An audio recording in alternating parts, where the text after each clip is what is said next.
Barry, your influence, we see it. Guys gravitate towards you out here.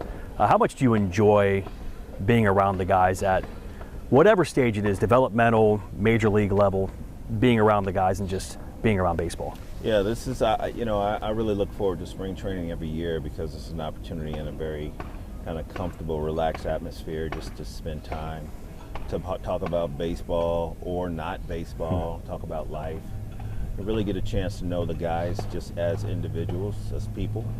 And I love the fact that, the guys like me to be around. I love the fact that, we have an opportunity to spend time with these guys and spend, and share whatever experiences that we have.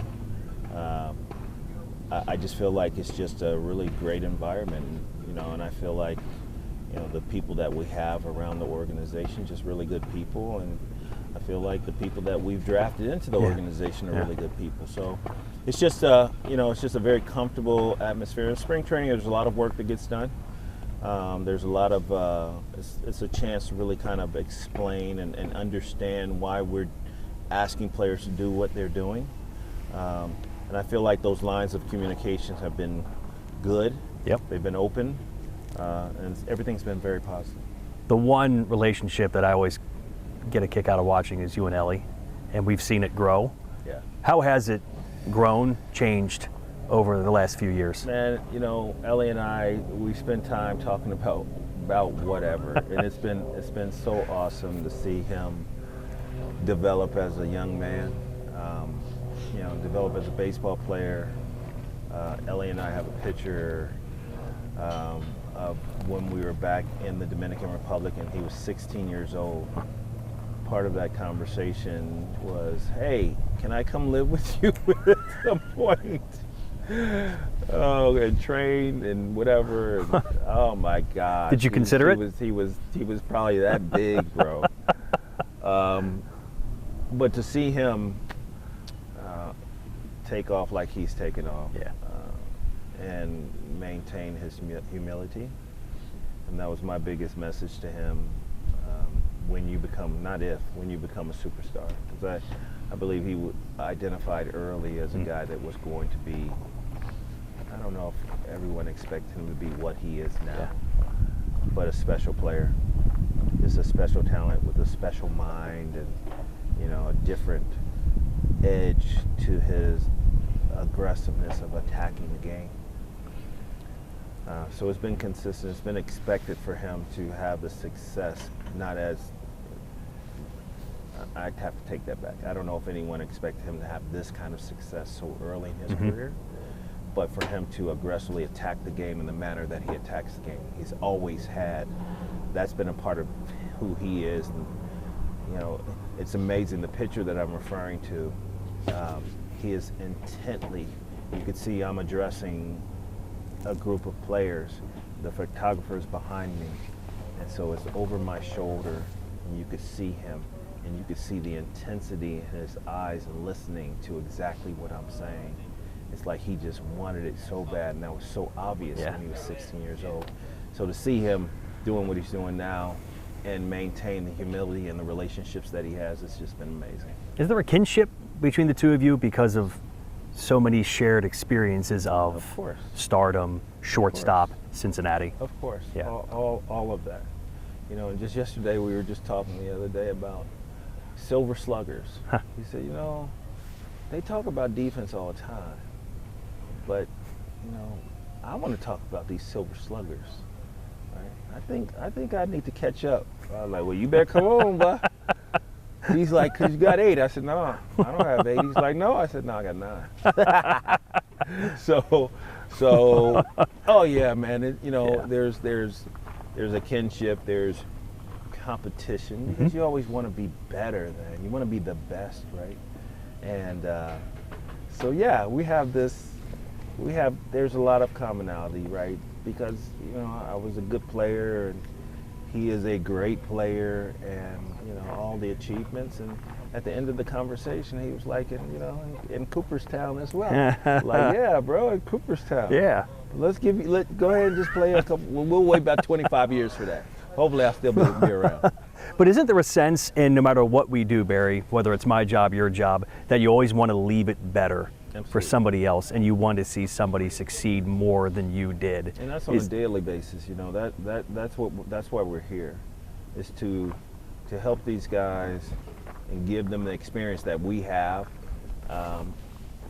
so that when they make the same mistakes, and they will, that they understand, right? I feel like part of making it better for the next person that comes is to soften the blow, but the blow is coming. You know, you're going to get hit. You're going to get smacked in the face. This game, there is no way to avoid failure in this game. No way. So when you fail, not if, but when you fail, and now I feel like that is a thing. That's a perspective that we can really help these guys with, and let them understand that, you know, yeah, you're going to fail. Yeah. Okay, I'm going to fail. All right, I already know that.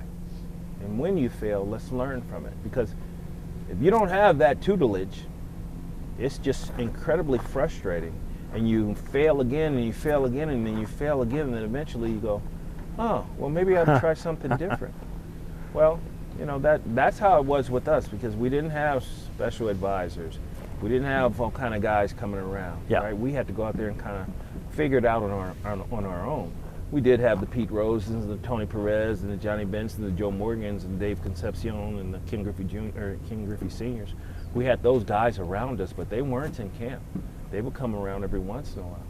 And, you know, so we had to go out there and fail and fail and fail. Well, now you can fail with the understanding of, oh yeah, Larry told me I'm going to fail, but now let me learn from that failure, so I don't have to make it yet again and yet again and yet again like we had to back in our day. Lastly, Barry, I want to ask you about Terry Francona. Yeah. As a guy that has seen baseball, been in baseball for a long time, how much can a guy like him affect winning for this team? Everybody looks at him and says, oh, Terry Francona, the resume, the World Series, the Reds are on the cusp. Can he be a missing piece? Is he that much of a difference maker? We were on the cusp in 1990. We were on the cusp in 1980, my first year in the big leagues, 86 through 88. We were on the cusp. 89, I think we finished in maybe 5th place or something like that. We didn't have a very good season. Then Lou Piniella came in, and Lou Piniella set a tone, and the tone was, I don't accept losing. We don't lose, I don't accept losing. You might beat me, but we're not going to lose.